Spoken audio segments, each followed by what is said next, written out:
गोर लगै छी। हम चमचम मैथिली गीत में अहाँ समस्त मिथिलावासी के स्वागत करै छी। आइ एगो हम उपनयन में बाबा के गीत कहै छी। अहाँ सब ई गीत हमर जरूर सुनब देखब और यदि नीक लागे तो हमर चैनल के सब्सक्राइब हमर वीडियो के लाइक जरूर कऽ देबै।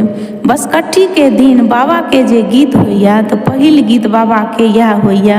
बाबा सबके जे नोत जाइ छनि तो अहाँ सब हमर गीत जरूर देखब और हमर चैनल के सब्सक्राइब करबै और सब गोटा सब्सक्राइब करू तखन ने सबहक पोता के उपनयन हैत तऽ गीत गेबै।